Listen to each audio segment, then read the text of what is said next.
be the Commander-in-Chief of the United States. Right. Okay?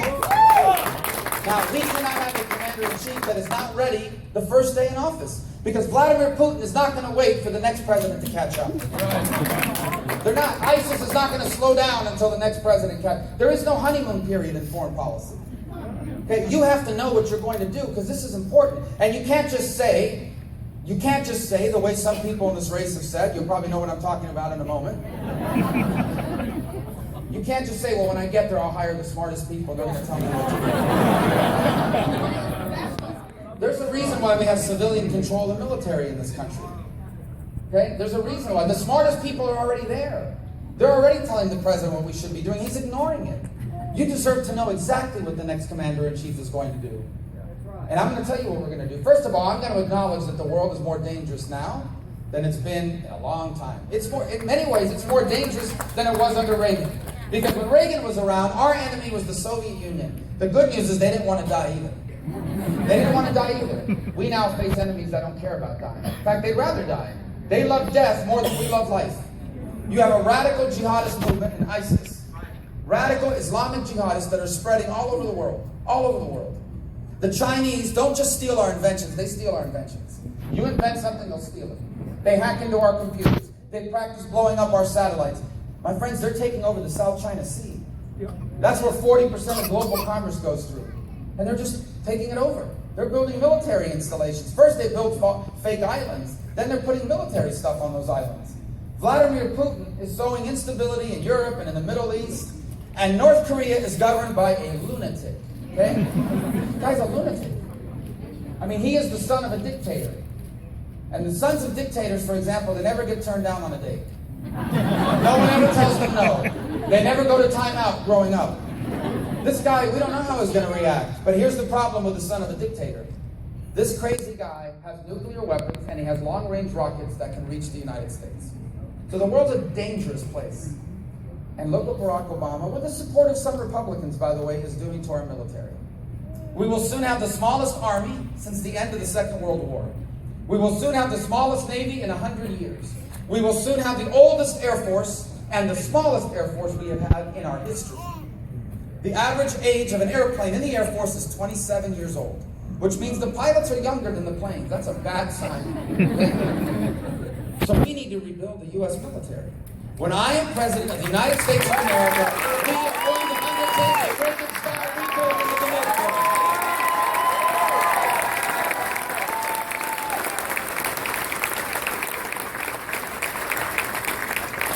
When I'm President of the United States, we're going to have a real war on Islamic terror. Okay? Not this fake war. What we have now is a fake war. It's fake.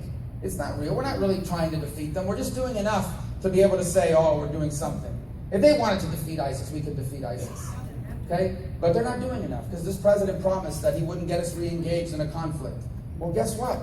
You can ignore the conflict. They're not going to ignore us. We're going to have a real war on terror, which means the best intelligence agencies in the world are going to find the terrorists. The military that we're going to rebuild is going to destroy them. And if we capture these terrorists alive, we're not sending them to a court hearing in Manhattan. We're not sending them to South Carolina. They're going to Guantanamo.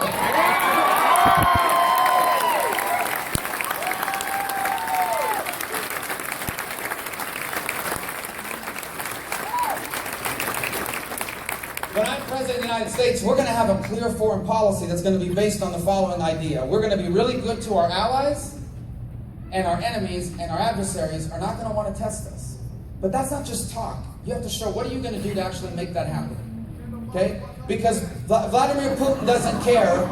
I don't even want to know. Don't tell me what he said. Don't tell me what he said, because then I got to apologize or agree.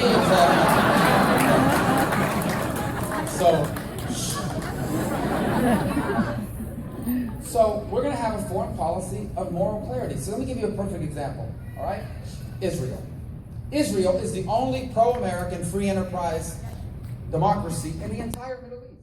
I'll put it to you this way. If there were more Israels in the Middle East, more pro-American free enterprise democracy, the world would be so much safer. So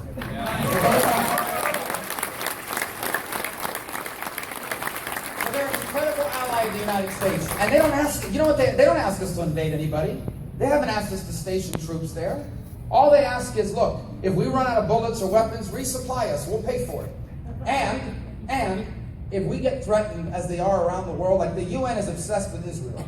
The UN doesn't do anything about Fidel Castro and Raul Castro. The UN doesn't do anything about North Korea. But every week they got a new resolution condemning Israel. Okay? That's the new face of anti-Semitism in the world. It's all these anti-Israeli actions. All right. They just ask us to support them. Well, we have a president right now that treats the Prime Minister of Israel with less respect than when he gives the Ayatollah in Iran. With less respect than when he gives the Ayatollah. And again, the front runner in this race, Donald Trump, has said he's not going to take sides on Israel versus the Palestinians because he wants to be an honest broker. Well, there is no such thing as an honest broker in that. Because the Palestinian Authority, which has strong links to terror, they teach little kids, 5-year-olds, that it's a glorious thing to kill Jews. Okay, you watch their cartoons, it talks about how great it is to kill Jews. This is a terrible thing, and they've turned down deal after deal after deal. They don't want a deal. They've already said, we want to destroy Israel. So what are you going to negotiate? The rate of the destruction? The date of the destruction? We will not be an impartial advocate when it comes to the issue of Israel. When I'm president, we're going to take sides. We are going to be on Israel's side.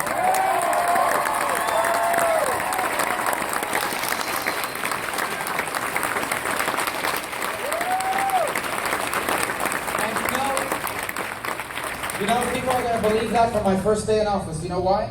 Because as soon as I walk into that Oval Office, one of the first things I'm going to do after I repeal all of Barack Obama's unconstitutional executive orders, one of the first things I'm going to do is I will cancel Barack Obama's deal with Iran. Right now.